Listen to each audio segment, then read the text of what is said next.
Bonsoir à tous les mangeurs de livres et bienvenue dans le podcast des dévoreurs de bouquins. Alors, chose promise, chose due, voici la dernière salve des conseils d'été. Il reste à peu près 2 semaines de vacances. Il y a de quoi lire quelques livres, hein. Il y a de quoi en manger. Alors commençons. Premier conseil. Donc, petit aparté, pour ceux qui n'ont pas écouté les autres, c'est le sixième, je crois, podcast consacré au conseil de lecture de l'été. Le principe, c'est que je suis dans ma bibliothèque et que je regarde mes étagères. Et ce qui m'attire l'œil, je vous en parle. J'avais commencé par le côté de l'imaginaire, après j'ai fait un peu d'histoire, un peu d'enquête policière, enfin journalistique quoi, sur le crime organisé.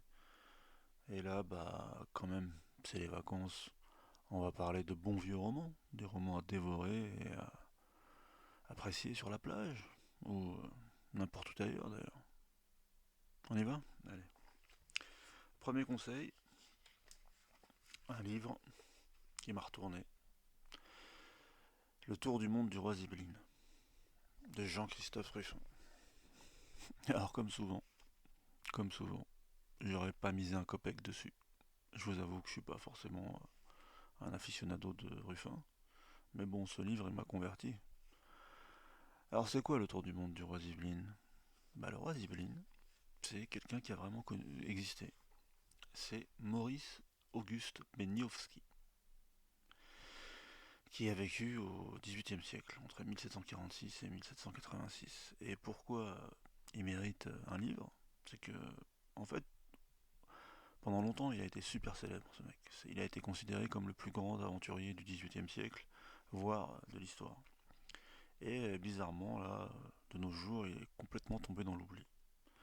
Donc, Monsieur Ruffin s'est attelé à la tâche de raviver sa mémoire. Et franchement, ça valait le coup. Parce que ce mec, aussi incroyable que ça puisse paraître, il a visité quasiment toute la planète. Il a eu des aventures rocambolesques dignes d'un roman de Jules Verne. Et le pire, c'est que tout est vrai. Donc c'est un noble, c'est un comte qui est né en Hongrie, qui avait, comme tous les aristocrates de l'époque, des attaches familiales un peu partout en Europe, en Pologne, etc. Mais bon, son père avait un château en Hongrie. Donc il grandit et normalement il devait reprendre la propriété paternelle. Mais dans ce fameux XVIIIe siècle, il y a eu plein de guerres et plein de mouvements tectoniques en Europe, on va dire, et il s'est très vite retrouvé embrigadé dans les guerres européennes. Comme il avait de la famille en Pologne, en Russie, à un moment donné, il s'est retrouvé sur les champs de bataille de Russie, et malheureusement pour lui, il s'est retrouvé prisonnier, fait prisonnier par les Russes qui l'ont envoyé en Sibérie. Déjà à l'époque, les prisonniers politiques, on les envoyait loin, loin, loin, et il se retrouve au Kamtchatka, c'est-à-dire à l'extrême extrême est de la Sibérie sur l'océan Pacifique. Là-bas, il se retrouve avec plein d'autres prisonniers comme lui, certains européens, d'autres du coin, et ils sont tous là apparemment pour toute leur vie, quoi. Il rencontre aussi celle qui va devenir sa femme dans cette prison, et au bout d'un moment, par un coup du sort, et puis parce qu'ils sont quand même intelligents et qu'ils ont toujours l'espoir de s'échapper, ils arrivent à faire un coup de main et à se sauver. Ils prennent un bateau, et lui, à l'origine, tout ce qu'il veut, c'est rentrer chez lui. En tout cas, revenir en Europe occidentale, quoi. Et malheureusement pour lui, ça va pas se passer comme ça. Il va se retrouver embarqué, déjà parce qu'il se fait poursuivre et parce que son pilote, qui est en fait un prisonnier comme lui, n'est pas forcément un super pilote, quoi. Et donc en fait, il se retrouve dans le Pacifique Nord à découvrir pour la première fois les Aléoutiennes, des îles qui sont un peu au nord du Japon, et plein d'îles dans lesquelles aucun Européen avait jamais mis le pied. Donc ça dure pendant un certain temps. Finalement, il arrive à arriver au Japon. À cette époque-là, le Japon, bien qu'il soit sur le chemin de la modernité, c'était pas encore une ouverture totale. Il a de la chance, l'endroit où il arrive au Japon, il trouve de l'aide, et puis il va en Chine. Donc à ce moment-là, lui, il essaye de se faire financer pour repartir en Europe, encore une fois, ça dure et tout. Bon, je vous la fais courte. Finalement, il va errer pendant des mois dans le Pacifique, il va se retrouver même en Polynésie. À un moment donné, on va lui proposer d'être roi d'un archipel. Mais au bout d'un moment, il rentre en France. Et quand il rentre en France, il devient la coqueluche de la cour de l'époque. Mais lui, vu qu'il a découvert plein de territoires qui sont encore vierges, bah, dans sa tête, il se dit bah, je peux les revendiquer au nom de la couronne qui me financera. Donc il essaye pendant des mois, voire des années, essayer de se faire financer, ça marche pas trop. Donc il va où? Il va aux États-Unis. Et rencontre Benjamin Franklin, qui le finance. Et donc il arme un bateau, mais ce bateau, bah, qu'est-ce qui lui arrive? Il fait naufrage au large du Brésil. Donc déjà là, il a fait les trois quarts de la planète, notre bon vieux Beniowski. Donc je vous spoil pas tout, et là j'ai vraiment fait court, hein, mais c'est extraordinaire les aventures, les rebondissements qui se passent dans la vie de cet homme. Tout ça pour vous dire qu'il va lui arriver encore plein de péripéties, il va se retrouver à un moment donné en Madagascar, à un moment donné il va peut-être même être le roi de Madagascar, et donc il va être considéré comme le plus grand aventurier du XVIIIe siècle. Je vous raconte pas la fin. En tout cas, ce roman est basé sur les mémoires de Beniowski. Et je vous avoue que depuis que j'ai lu ce livre, je les cherche un peu, ces mémoires, je ne les ai pas encore trouvées. Mais en tout cas, ça vaut vraiment le coup et c'est un vrai livre de vacances. Parce que déjà, ça vous transporte, ça vous fait voyager, ça vous apprend l'histoire de l'Europe du XVIIIe siècle et même du monde. Il y a tout dedans, hein. Il y a une histoire d'amour incroyable, il y a des pirates, il y a des vrais méchants, il y a des batailles napoléoniennes, il y a tout ce que vous voulez. Il y a le nouveau monde, il y a le nouveau monde, il y a des paradis perdus et des îles inconnues.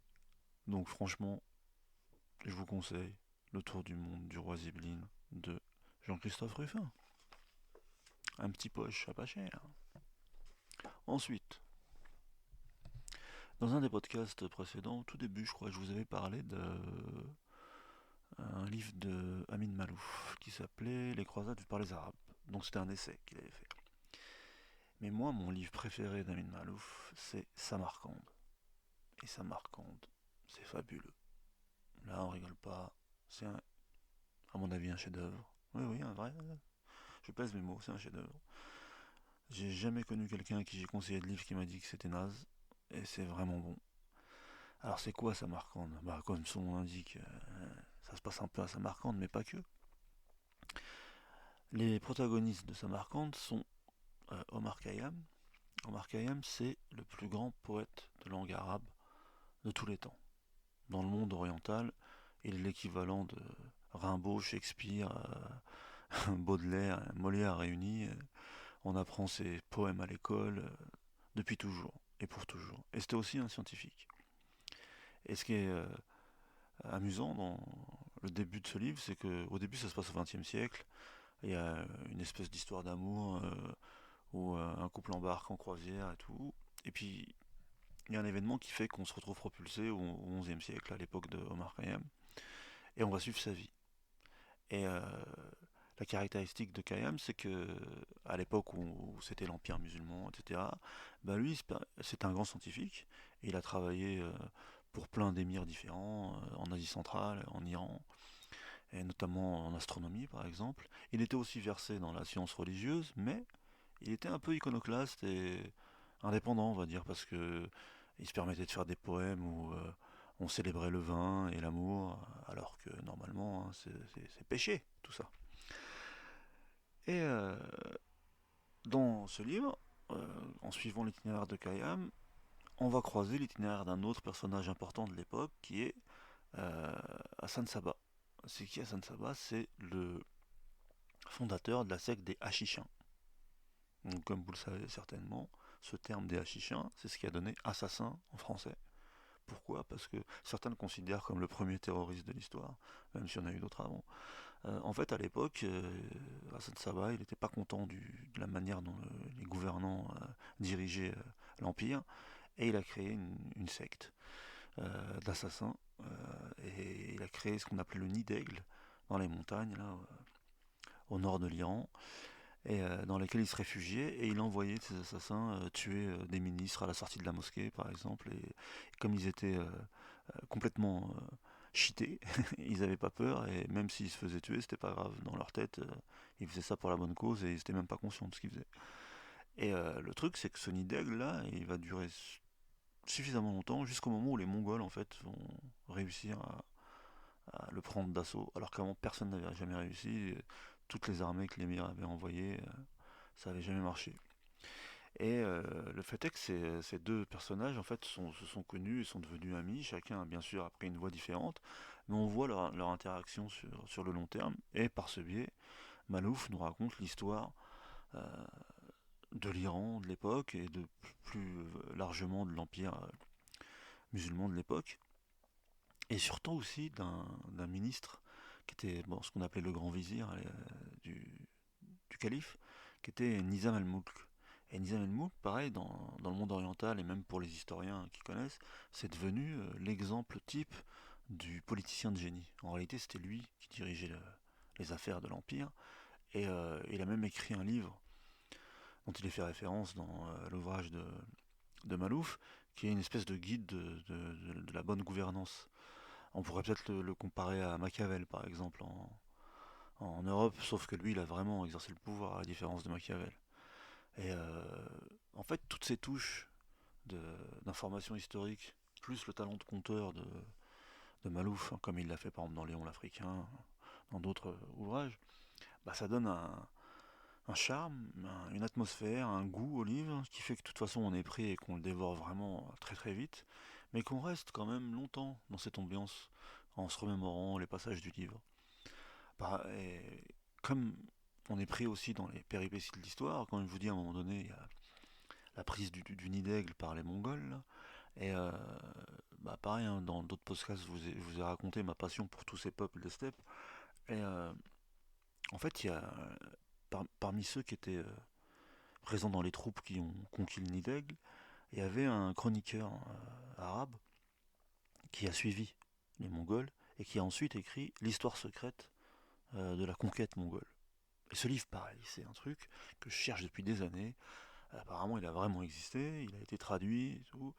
Et j'ai vraiment eu du mal à le trouver. C'est un truc mythique parce qu'on a plein de biographies de Gengis Khan, d'histoire de l'Empire mongol. Mais là, c'est une chronique, une vraie chronique d'un contemporain. Et apparemment, enfin, le livre qui se rapproche le plus de ça, ce serait le livre de René Grousset, dont je vous ai parlé dans les conseils estivaux de, je sais pas, deuxième ou troisième partie, là, quand je vous parlais de l'Empire des Steppes. René Grousset, c'est un des plus grands historiens français, hein, du XXe siècle. Et je crois que lui, dans son histoire justement de l'Empire mongol, parce qu'il a fait une biographie de Gengis Khan et une histoire de l'Empire mongol, je pense que il a traduit ou alors il s'est fortement inspiré de cette chronique.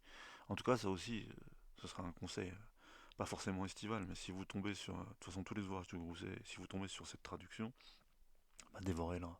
Mais pour en revenir à Samarcande, sincèrement, c'est un des plus beaux livres que j'ai lus. Et comme le nom de mon podcast l'indique, j'en ai mangé des tonnes, des bouquins. Et c'est pas juste le fait qu'il y a des personnages historiques, que ça. C'est que Malouf, là, avec ce livre, il fait preuve d'un vrai talent de conteur. Et, ne serait-ce que. Bon, bien sûr, il y a le style qu'il emploie, mais il arrive vraiment à nous emporter à cette période historique et à faire en sorte qu'on a l'impression d'être présent. Il y a une espèce de presque de nostalgie ou de mélancolie qui montre qu'à une époque, dans cet empire musulman, aujourd'hui bien sûr l'image qu'on a des musulmans elle est tout à fait autre, mais à l'époque c'était une époque de science, de tolérance, de raffinement, de grande civilisation. Et il nous fait partager ça, il nous fait goûter à cette époque révolue. Et comme je vous dis, moi je suis un grand fan de Malouf, même si je pense que il y a eu deux périodes, hein. Il y a eu une période de Samarcande, les chroniques des Arabes, tout ça, Léon l'Africain, etc. Et à partir du rocher de Tagnos, j'ai trouvé que il avait perdu justement un peu de tout ça. Alors bien sûr, dernièrement, il a sorti les identités meurtrières, par exemple, c'est qu'il y a encore un essai sur l'intolérance, c'est autre chose. Mais en tout cas, dans ce qui est des romans purs, euh, moi je vous conseille ses premiers romans, Samarcande, Les Jardins de Lumière, Léon l'Africain. Ils ont tous ce, cette touche un peu évanescente, un peu onirique, qui nous prend en tout cas, qui nous dresse à chaque fois une ambiance, que ce soit de l'Andalousie ou de l'Iran ou du Levant. Donc deuxième conseil, c'est Samarcande d'Amin Malouf. Et pareil, c'est un vrai livre de vacances. Vous partirez 2 fois en vacances. La première fois dans votre lieu de résidence et la deuxième fois avec Omar Khayyam. Troisième conseil. Alors, peut-être des petits polars, hein. Des petits polars, je n'en ai pas encore conseillé des polars. Alors, je vais vous conseiller un livre de Granger, Jean-Christophe Granger. Alors c'est pareil, je- il y a une auditrice là, il n'y a pas longtemps, qui m'a dit que je devrais pas à chaque fois raconter pourquoi j'ai lu un livre ou pourquoi je m'y suis intéressé. Mais moi je trouve que ça fait partie du truc. Donc je ne dérogerai pas à cette règle. Je vous ai dit plein de fois qu'en fait, moi, avec les auteurs français, j'ai souvent eu un problème de snobisme en me disant que ils n'étaient pas à la hauteur des anglo-saxons, par exemple, en tout ce qui concernait l'imaginaire, ou même le polar, ou le thriller. Et pendant longtemps, donc, j'ai snobé Granger. Je me suis dit, ah, surtout pas celui-là, c'est quoi ces bouquins là, les rivières. J'avais vu Les Rivières pourpres au cinéma, j'avais envie de rigoler. Bref, un jour, comme d'hab, la même histoire à chaque fois, dans un autre livre, je tombe sur Miserere. Je me rappelle, je l'avais vu dans une vieille émission littéraire avec Picouli, je crois, vous savez, l'écrivain Denis Picouli, à une époque, il avait une émission littéraire. Il avait invité tous les, super vendeurs de polar, hein. Il y avait Lovenbruck, il y avait Thiers, je crois, et il y avait lui, hein. Et pareil, je m'étais dit, mais putain, c'est quoi ces auteurs français claqués? Mais bon, je me trompais. Donc, je tombe sur Miserere et je me dis, allez, quand même, un vraiment genre de livre, ça goûte avant de juger. Et sincèrement, je fais mes excuses à Jean-Christophe Granger publiquement. C'est peut-être le meilleur auteur de polar français. Alors, c'est quoi Miserere? Pour peut-être parce qu'il en a vendu des millions, hein. Alors je pense que il y a peu de gens qui n'ont pas lu du Granger, mais bon. Miserere, déjà ce qui est fort, c'est que parce que c'est un ancien grand reporter Granger. Justement, ce que j'aime chez lui, c'est que on voit qu'à chaque fois qu'il écrit un bouquin, il y a de la recherche. Ça sort pas de nulle part, c'est documenté et ça se sent. Et donc, il y avait un ouf, un cinglé, un psychopathe qui s'appelait Schiller, là, qui avait fondé, c'était un ancien nazi qui avait fondé une secte au Pérou. Et moi, bien longtemps après, j'avais lu un livre de Ploquin. Ploquin, c'est un spécialiste du banditisme qui a écrit plein de bouquins en France. Bah, je vous en parlerai un jour. Et j'avais vu aussi un documentaire sur France 5 qui parlait de ça. Et c'est là où je me suis dit, putain, Granger, en fait, c'est vrai, il avait vraiment fait des recherches de fou. Enfin bref, ce mec s'était sauvé au Pérou, avait fait une secte étrange, là, et, donc comme d'habitude, hein, un gourou, viol de femmes, torture d'enfants, etc. Donc il prend ça comme point de départ, et donc il écrit un polar sur ça. Et ce qui est fort, c'est que, pareil, comme d'habitude, les protagonistes de l'histoire, c'est des flics. D'ailleurs, ça a été adapté au cinéma avec Depardieu et Joe Star, donc je l'ai pas vu, mais là j'y crois pas une seconde. Mais donc, ces deux keufs là qui sont les protagonistes principaux, pareil, ce qui m'avait super accroché dans le livre, c'est que un des deux, par exemple, il travaille à Gennevilliers. Et il va à Nanterre, il va dans toute la banlieue ouest un peu crade de Paris. Et moi, il s'avère que j'ai grandi dans ce coin. Et d'habitude, si dans un bouquin, si on me parle de Gennevilliers ou de Nanterre, bah, j'ai pas envie.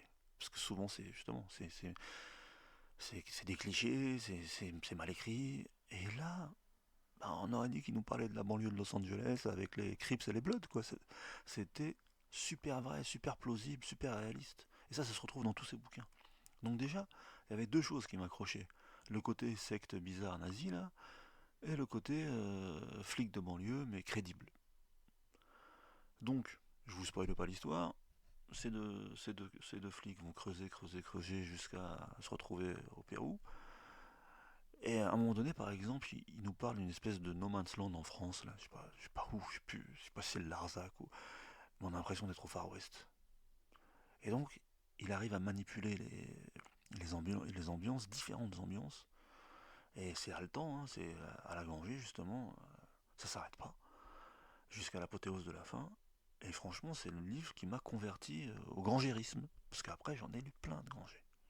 J'ai quasiment tout lu. Mais donc, si Miséré vous plaît, vous pouvez lire donc les Rivières pourpres, parce que les Rivières pourpres, ça va être pas du tout comme le film, c'est super bien. Vous pouvez lire le Concile de Pierre, vous pouvez lire... ah, j'ai oublié celui qui se passe avec le Vatican, j'ai un trou. En tout cas, par exemple, moi, le dernier que j'ai lu, là, parce que dans les 4-5 derniers, j'ai l'impression que Granger fatigue un peu. Et Kaiken, qui était bien, ce qui se passe avec... dans l'univers japonais. Mais le dernier, par exemple, c'est Les Promises. Ça se passe quand les nazis prennent le pouvoir en 1933, là, et justement, ils nous brossent un tableau de la société, justement, de différents personnages, chacun d'une couche différente, et quel impact va avoir sur eux l'avènement du nazisme. Et ouais, dans les derniers, moi, peut-être les 4-5 derniers, c'est le seul qui m'a vraiment plu. Mais en tout cas, jusqu'à Lantano, là, Congo Requiem et Lantano, le vol des cigognes, voilà, le vol des cigognes, c'est fantastique. Je sais, là, on va encore me dire que je pars dans tous les sens. En tout cas, lisez tout Granger. Il y a peu de déchets. Si on continue dans les polars. Ah, il y a. Je vous ai parlé une fois de Dan Simmons, qui avait écrit Hyperion et Endymion, donc un des meilleurs cycles de science-fiction de tous les temps.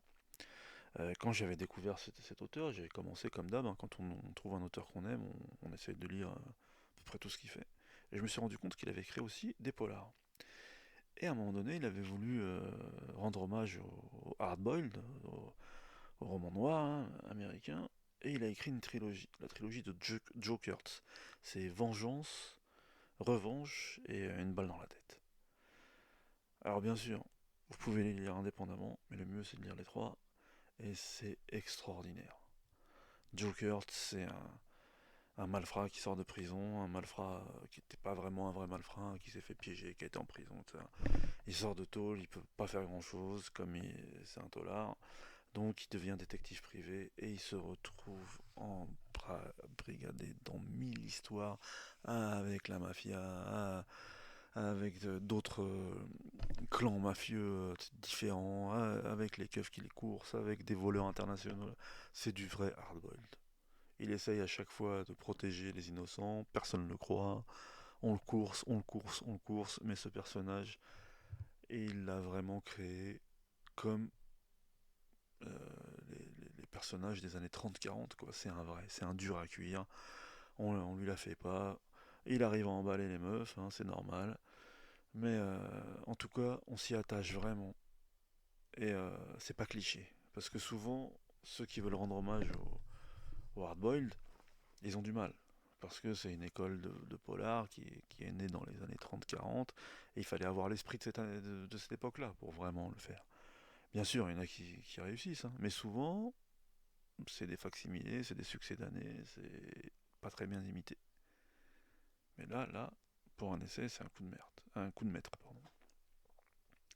Et il a écrit aussi un autre polar, qui est totalement différent, c'est L'échelle de Darwin. Là, en fait, c'est un mec qui est spécialiste des accidents. C'est pareil, c'est un angle qui est fantastique. Donc le gars, il connaît toutes les statistiques, toutes les références de tous les accidents d'avion, les accidents de voiture, les accidents de train. Et d'ailleurs, ça peut paraître un peu lourd hein, par moment parce que souvent, justement, pour étayer cet angle-là et donner de la substance au personnage, au début, il nous montre plein de cas de figure différents avec plein de stats et tout. Alors je sais que plein de lecteurs de ce livre trouvent qu'à un moment donné, c'est redondant. Mais en fait, on peut aimer ça aussi. Je veux dire, si on rentre vraiment dans l'ambiance du livre et dans la tête du héros, ça passe. Donc ça fait 4 polars de Simmons. Quoi d'autre, quoi d'autre, quoi d'autre ben, je vais vous dire ça tout de suite puisque je me balade dans la bibliothèque. Hein. Je vais vous trouver un petit truc. Ah ouais, alors là, accrochez-vous. Connaissez-vous Eli Yoshikawa? La pierre et le sabre et la parfaite lumière. Vous savez ce que c'est ça? Alors ça. Donc comme son nom l'indique, Yoshikawa est un auteur japonais. À l'époque où il était traduit en France, tenez-vous bien, il avait déjà vendu 25 millions d'exemplaires au Japon de ces deux romans. Qu'est-ce que c'est ces deux romans? De quoi ça parle? Ça parle de Musashi. Donc, il y en a parmi vous qui savent qui c'est Musashi, hein, le plus grand samouraï de tous les temps. Il a même ensuite créé un style, une école, et écrit un traité célèbre de maniement du sabre. Mais là, en fait, il reprend de manière romancée, mais toute l'histoire de la vie de Musashi, de l'enfance à la mort. Alors, comme ça, peut-être que ça peut paraître un peu aride ou un peu même inintéressant. On n'est pas obligé de s'intéresser au samouraï. Moi, je sais que je m'y intéresse depuis toujours, mais Musashi, en fait, au Japon, c'est un héros national. C'est une légende vivante. Enfin, j'allais dire vivante. C'est une légende. Il a même donné naissance à un nouvel art martial, le Kinjutsu. C'est sa manière à lui de sabrer. Et même à une philosophie. En tout cas, pour les Japonais, c'est vraiment, vraiment un mythe et une histoire qu'on lit et relit de l'enfance jusqu'à la vieillesse, et pas seulement celle-là, hein, pas seulement celle de Yoshikawa. Il y a des vraies biographies, il y a des mangas, il y a des films sur lui. Enfin, c'est le Zorro japonais, quoi. Et en tout cas, nous est parvenu en France ces deux volumes. Alors, à l'époque où ils sont sortis, je sais que ça a marché pas mal. L'avantage, c'est qu'aujourd'hui, bon, on les trouve toujours en poche, j'ai lu, hein, facilement, mais en grand format, il y a une intégrale des deux volumes. Donc, c'est facile, et ça coûte pas très cher, et l'avantage, c'est que c'est souvent réédité, on tombe souvent dessus. Mais c'est fabuleux, hein, parce que c'est un grand romancier, et donc, c'est pas genre aussi aride qu'une biographie, par exemple. C'est une biographie romancée, mais c'est par exemple pour ceux qui viennent de voir comment elle s'appelle la série là, sur Disney Plus Shogun. Apparemment, c'est un des meilleurs scores de Disney Plus de tous les temps, là, Shogun. Tel point, et pareil, c'était tiré d'un bouquin hein, de Clavel. Et, et ben, ils vont faire une saison 2 et 3 apparemment, tellement ça a bien marché. Bah, si vous aimez cette ambiance, bon, c'est pas à la même époque, hein, mais justement de samouraï, d'honneur, de clan, de ronin, de ninja, enfin, de tout ce qui fait le sel de la culture japonaise médiévale. Eh ben, dévorer la pierre et le sabre. Et ça, pareil, même les gens qui s'intéressent pas au samouraï, même les gens qui n'ont jamais pensé lire d'histoire de sabre, bah, c'est D'Artagnan en fait, c'est D'Artagnan au Japon. C'est fantastique. Franchement, lisez La pierre et le sabre et la parfaite lumière. Et pareil, pour les vacances, prenez les deux, ça vous fera les 15 jours qui restent et vous rentrerez dépaysé, super dépaysé. Et peut-être que vous aurez envie d'apprendre le maniement du sabre en plus. Allez, un autre conseil. Revenons au vrai polar, au vrai de vrai. Edward Bunker. J'ai tourné ma tête là et j'ai vu le livre et je me suis dit, ah ouais, je suis obligé de vous en parler. Edward Bunker, aucune bête aussi féroce.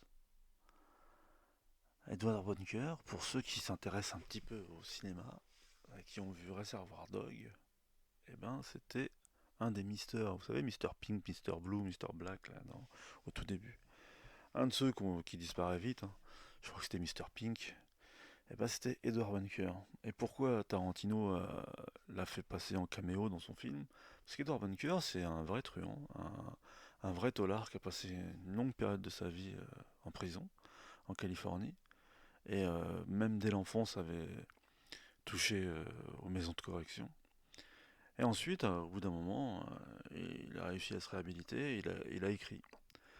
Et ces romans, quand ils sont sortis aux États-Unis, ils ont vraiment marqué toute une génération et le grand public.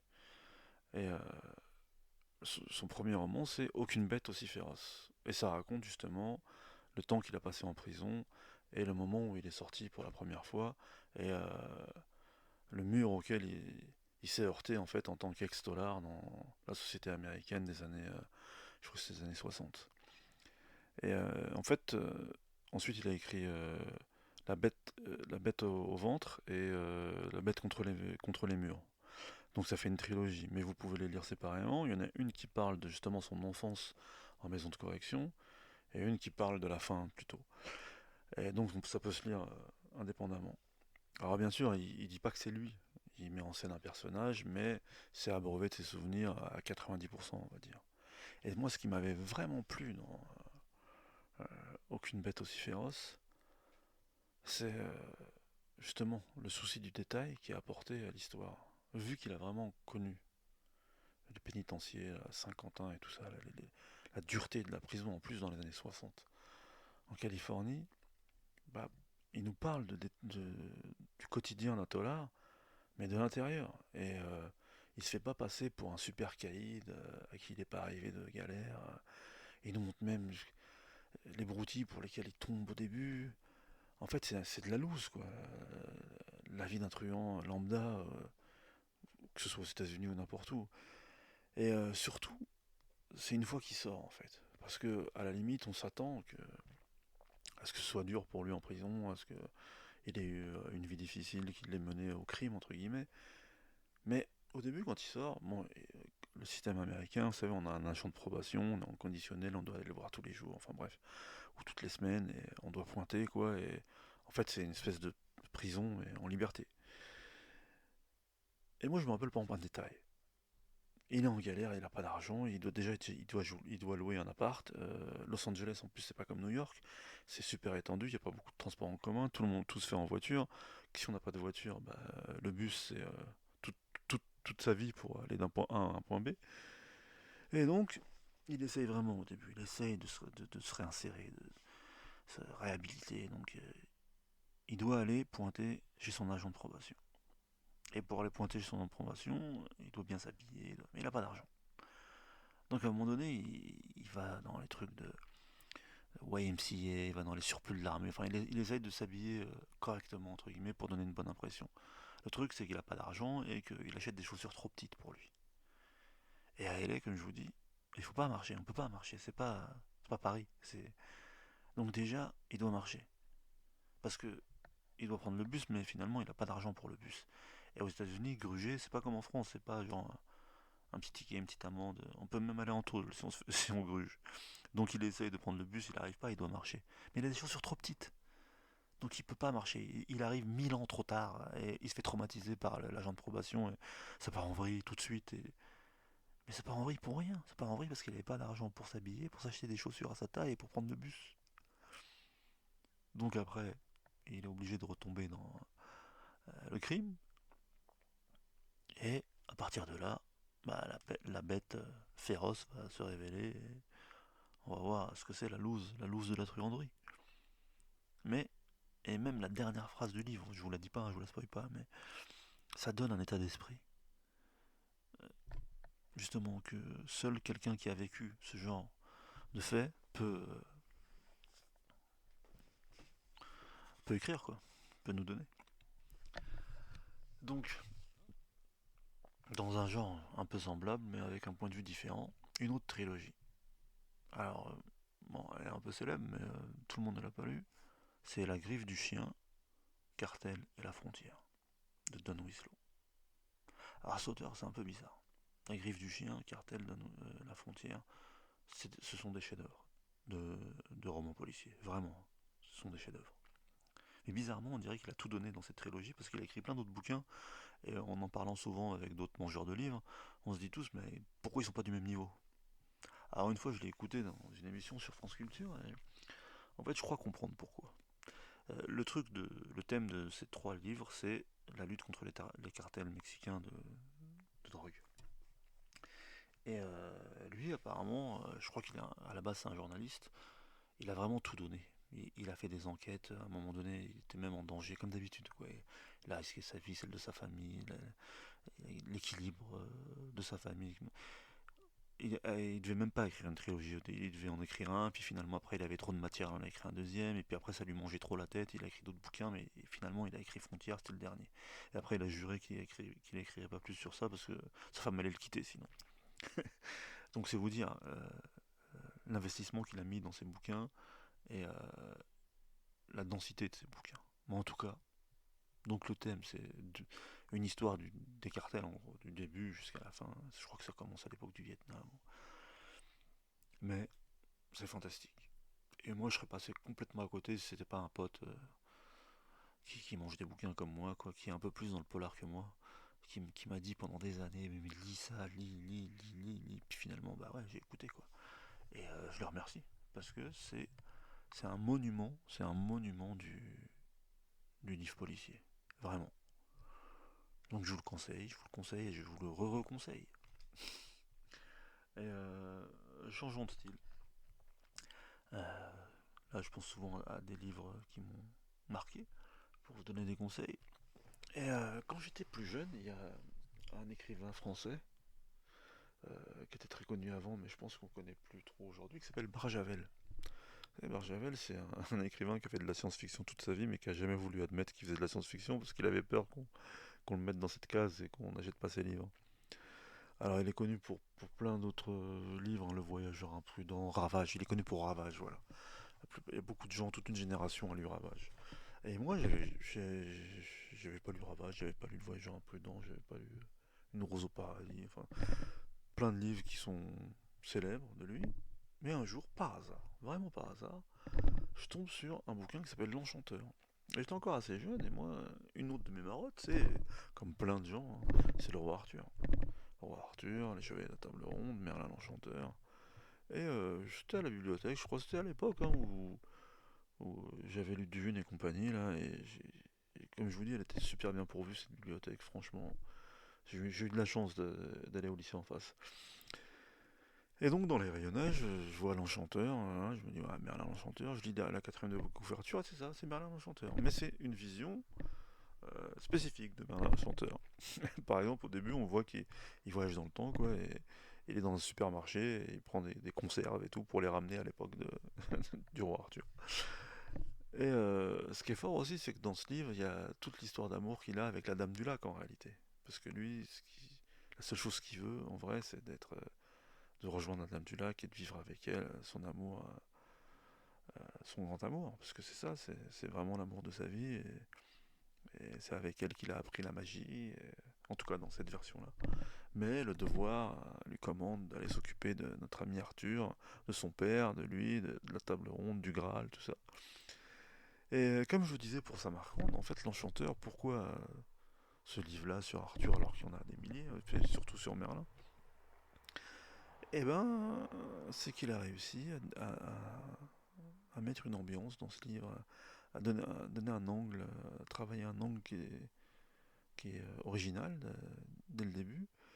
Et justement, il y a cette histoire d'amour un peu contrariée, voire impossible avec la Dame du Lac, toute l'histoire de tous les chevaliers, de Gauvin, Perceval, en passant par Arthur lui-même.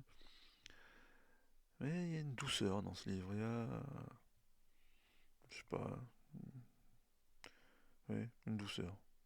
En tout cas, quelque chose qui nous transporte vraiment à la cour d'Arthur et à la magie qui, qui régnait là-bas. Même si, après, bien sûr, hein, vous connaissez l'histoire, hein, Morgane l'a fait, il y a la trahison, il y a Gauvin et Guenièvre, tout ça. Mais moi, c'était le premier livre que je lisais vraiment sur Arthur et les Chevaliers de la Table Ronde. Et bon, bah, c'est par ce biais-là que je suis rentré dans la matière de Bretagne, on va dire. En tout cas, je l'ai relu récemment encore, genre 20 ans après, ou un truc comme ça, ou même plus, 30 ans après. Et ça a rien perdu, c'est toujours aussi bon. Et pour en avoir parlé par hasard il n'y a pas longtemps avec un autre podcasteur, là, il m'a dit que lui aussi c'était un livre qui l'avait marqué. Donc, je vous le conseille. Si ça a marqué deux podcasteurs de bouquins, ça veut dire que c'est un bon conseil. Alors, on a 38 minutes. Allez, vu que c'est la dernière salve de conseils, je vais encore vous en conseiller deux ou trois. Hmm. Alors, je tourne mon visage à travers la bibliothèque. Ah bah oui, bien sûr, vu qu'on est en train de parler du roi Arthur, je suis obligé. Il y a un auteur qui est devenu, enfin, qui est célèbre depuis longtemps, en tout cas dans le monde anglo-saxon. Il avait été élu le meilleur auteur du Royaume-Uni il y a une dizaine d'années ou une quinzaine d'années. Bernard Cornwell. Bernard Cornwell, il a écrit une trilogie sur Arthur. Ça s'appelle Le Roi de l'Hiver, L'Ennemi de Dieu et Excalibur. Et vous avez de la chance parce que il y a peut-être 4 5 mois, c'est ressorti là au livre de poche. Et elle était introuvable cette trilogie pendant des années, à tel point que Les livres de poche sur le net, ils se négociaient à des dizaines et des dizaines d'euros, c'était incroyable. Et donc là, c'est ressorti. Et Bernard Cornwell, pourquoi je vous parle de lui? Parce que vous devez le connaître pour les Chroniques saxonnes. Chroniques saxonnes, pour ceux qui ont regardé Netflix, c'est The Last Kingdom, le dernier royaume. Vous savez, je suis Uhtred, fils d'Uhtred, ce guerrier saxon qui a été élevé par les Vikings et qui essaye de récupérer le fief de son père, Bebenberg, à la frontière avec l'Écosse. Et ça, c'est fantastique, hein. Pour une fois, la série, elle est vraiment bonne parce qu'elle reprend quasiment à 100% la série de livres. Et l'avantage, c'est que pareil, c'est que là, c'est Brajlon qui les ont ressortis en poche. Et parce que pendant longtemps, en fait, je crois qu'on avait eu deux ou trois des bouquins, alors je crois qu'il y en a 8 en tout. Et donc moi je m'étais rabattu comme d'habitude sur la version anglaise, hein, en VO, parce que franchement j'allais pas attendre que ça sorte. Ça fait 15 ans que ça sortait les uns après les autres en VO, et que en français on était resté bloqué aux 3 ou 4, ça rendait fou. Et ça c'est vraiment bien. De toute façon Cornwell il a pas été élu pour rien meilleur auteur britannique, même si ça veut rien dire en vrai, hein, mais pareil, c'est un mec qui a fait de la recherche et qui a un vrai don de conteur, quoi. Et, comme je vous l'ai dit souvent, hein, moi, les Vikings, ça fait partie de mes marottes, hein. La conquête viking des îles britanniques, c'est toujours un truc qui m'a fasciné aussi, justement, parce que vu que les Saxons, en fait, c'est leur grand-père aux Vikings, les Saxons, ils viennent du même coin. Ils avaient conquis l'île juste après la chute de Rome, quoi. Et leurs petits-enfants viennent, ou leurs cousins, viennent les détrôner à leur tour. Et, euh, et justement, cette trouvaille d'avoir fait d'un Saxon le fils adoptif d'un Viking, et justement le fait qu'il soit tiraillé entre les deux mondes toute sa vie, et lui veut juste récupérer le fief de son père. c'est- Franchement, c'est pour ceux qui aiment les récits historiques, quoi, l'historical fiction comme on dit. Ça, pareil, c'est un style dont les anglo-saxons sont super friands, et où ils sont super bons en plus. En plus, souvent, c'est écrit par des anciens universitaires spécialisés dans, par exemple, les croisades, les Mongols, ou là, par exemple, les Vikings. Et malheureusement, en France, on a très peu de traductions. Ça commence un peu avec ça, là. Par exemple, là, on a Scarrow, on a les Aigles de Rome, je crois, qui est donc pareil chez Brajlon en poche. Mais c'est vraiment dommage parce que, en tout cas pour ceux qui lisent l'anglais et ceux qui apprécient ce genre ou qui ont envie de s'y mettre, vous avez des dizaines et des dizaines et des dizaines de cycles. Ah tiens, d'ailleurs, un pareil qui a écrit qui s'appelle Connie Gulden. Et malheureusement, euh, il a écrit tout un cycle sur Gengis Khan, mais en France, on n'en a eu que trois. Mais déjà, c'est bien. Connie Gulden, rappelez-vous de cet auteur. Et par contre, le titre, je me rappelle plus là sur le. Parce que moi, je les ai en VO. Et en tout cas, c'est l'histoire de Gengis Khan, mais de lui, de ses fils, etc. Et lui, pareil, c'est un maître de l'historical fiction. Et donc voilà, ça fait de Cornwell sa trilogie sur Arthur, sa série sur les chroniques saxonnes, The Last Kingdom en anglais, qui est extraordinaire. Alors ça, bon, conseil estival et conseil de toute votre vie, hein. De toute façon, à part si vous êtes un vrai mangeur de livres, vous ne lirez pas toute la série en un été. Mais quoique la trilogie sur Arthur, si vous pouvez. En tout cas, Bernard Cornwell, parce qu'après il a écrit plein d'autres bouquins. Il a écrit des bouquins sur la guerre de sécession. Je crois que c'est Sharp le héros. Pareil, c'est extraordinaire. Il a écrit à chaque fois c'est de l'historical fiction. Tout ce que vous trouvez de lui, vous pouvez le manger sans, sans arrière-pensée, sans réfléchir. Jetez-vous dedans, jetez-vous dedans, jetez-vous dessus. Allez, pour conclure, alors pareil, un planétari. Je vous ai expliqué, hein, dans un podcast que c'était les planétaries. Pardon. D'ailleurs, le planétari, là, c'est surtout l'auteur. L'auteur, c'est Bernard Traven. C'est l'auteur, pour ceux qui sont cinéphiles, du livre Le Trésor de la Sierra Madre, qui a donné le film éponyme. Le truc, c'est que Traven, bah, c'est une énigme, cet auteur. Pendant super longtemps, on n'a pas su qui c'était. On l'a confondu longtemps avec Cravan, qui se prononçait aussi Craven, qui était le neveu de Byron, et qui était devenu boxeur en France, et qui avait écrit lui aussi un petit peu. Mais Traven, en fait, il a une histoire complètement incroyable. Ça commence en France et en Angleterre, en tout cas en Europe, entre la France, l'Angleterre, l'Allemagne. Je crois qu'il a été anarchiste, qu'il a même dû participer à certains attentats à la bombe, ou je sais pas, des trucs bizarres. Il se sauve, il se retrouve au Mexique à l'époque où ils sont tous là-bas. Il y a Trotsky, il y a Frida, Frida Kahlo, ils sont 1000 à un moment donné. Vous savez, il y a des époques parfois où tous les oufs se rencontrent au même endroit. Et lui, en fait, il se retrouve là-bas.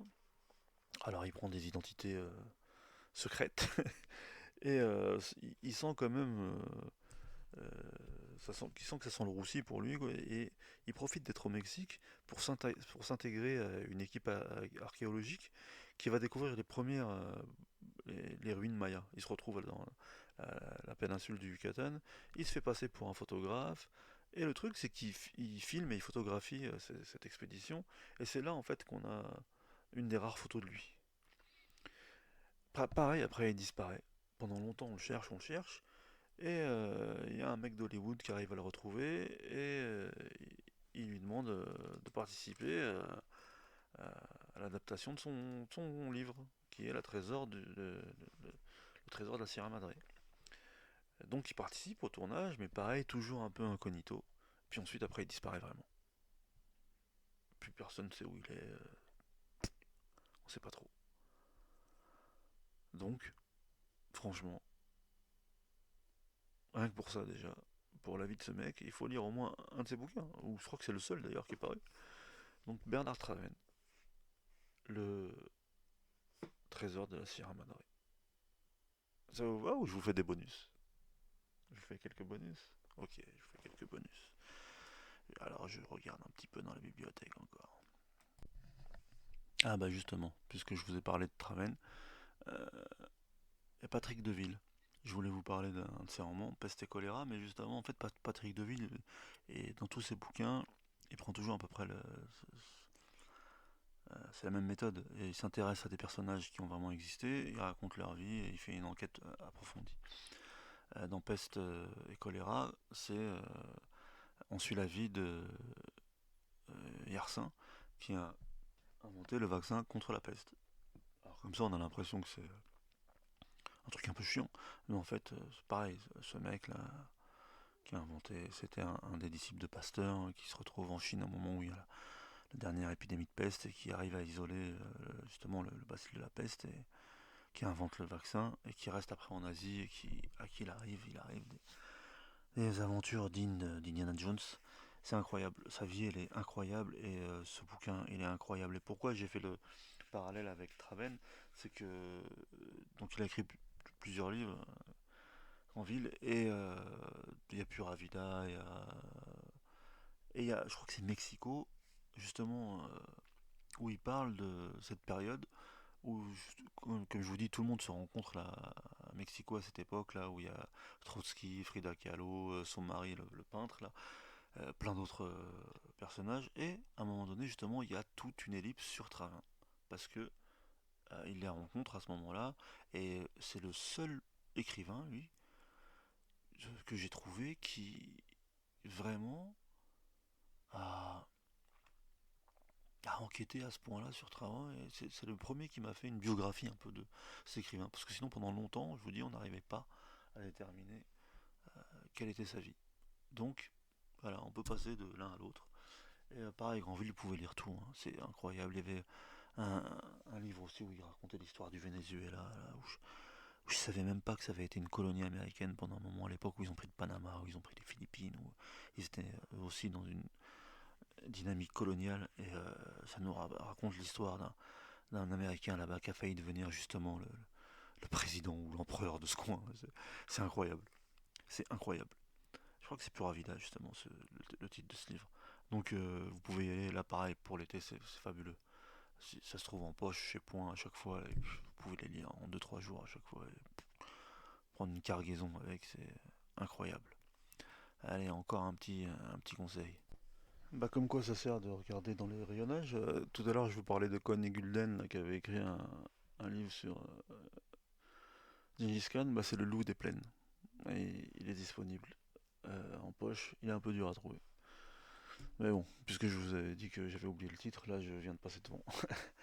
Et ouais, comme je suis toujours devant le rayon polar, il y a un petit James Ellroy qui me fait de l'œil là.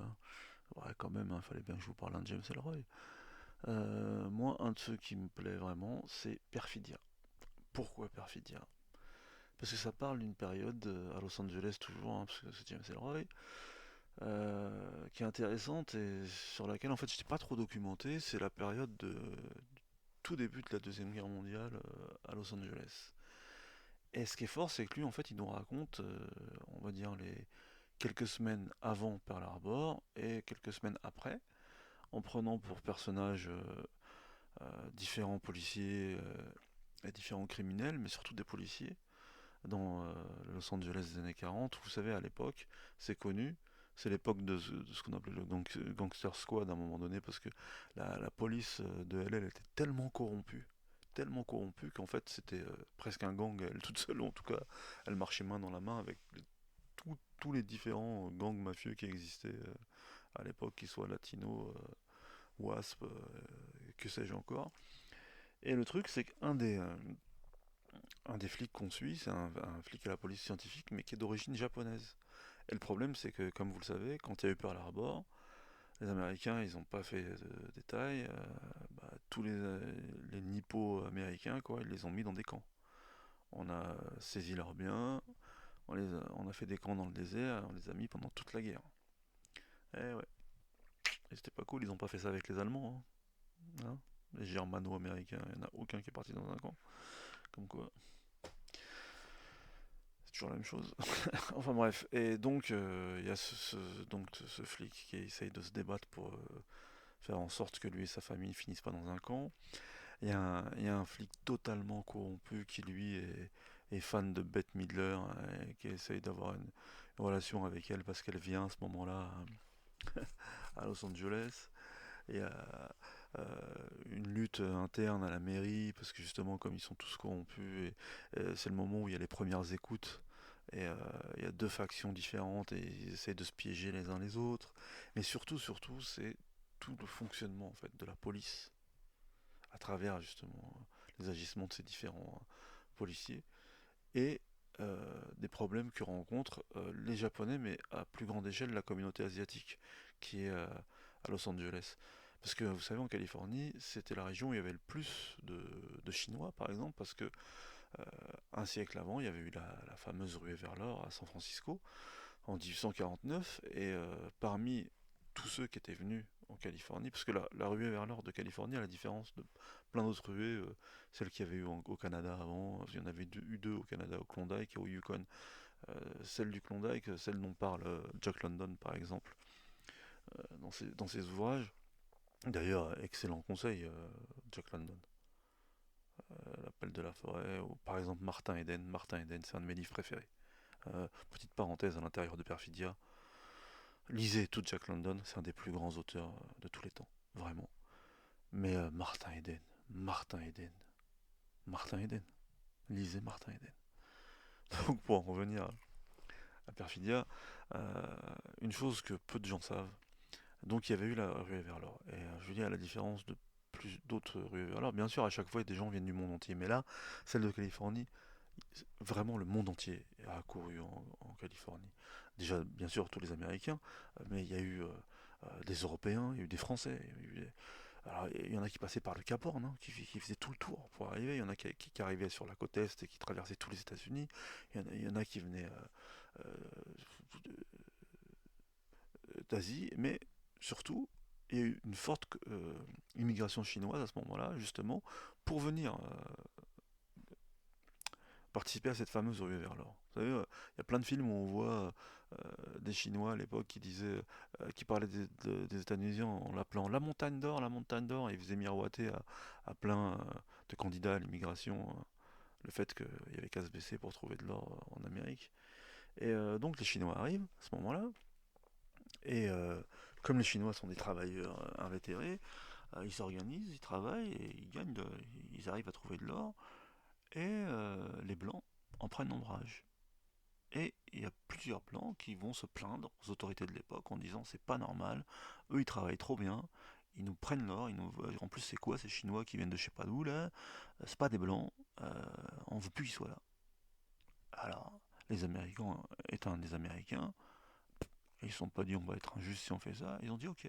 Ils ont interdit aux Chinois de travailler, mais le pire c'est qu'ils ont fait voter le Chinese Act.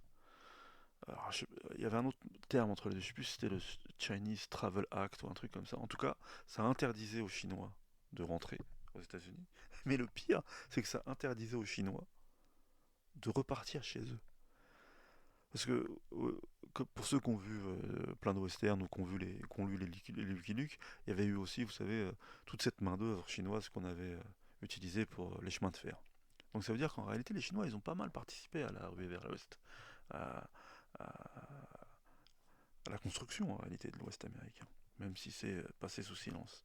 Donc finalement, ils étaient quand même plusieurs, peut-être dizaines de milliers au moins, en Californie.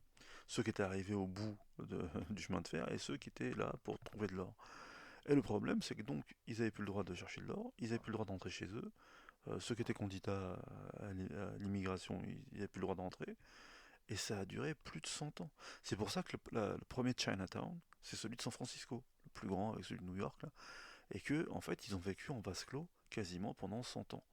Et donc, au moment où Perfidia a lieu, là, bah, les Chinois, bien sûr, entre Chinois et Japonais, ils font la différence, mais pour les Américains, quand il y a eu Pearl Harbor, les Chinois, bah, il y a rien qui ressemble plus à un Japonais qu'un Chinois, quoi. Donc, on se retrouve aussi avec le problème qu'ont eu toutes les communautés asiatiques de Californie au moment de Pearl Harbor. Et il y a un double problème, c'est qu'un des policiers corrompus dont parle Elroy, bah, en fait, lui, il a construit tout son réseau mafieux avec la mafia chinoise. Donc ça fait un élément en plus. Donc on a le problème de la guerre avec les Japonais, le problème de la mairie corrompue et des différents clans et des moyens de pression qui, qui essaient de mettre en œuvre pour se mettre des bateaux dans les roues les uns les autres. On a le problème de toutes les communautés asiatiques qui ont peur de subir les conséquences de la guerre.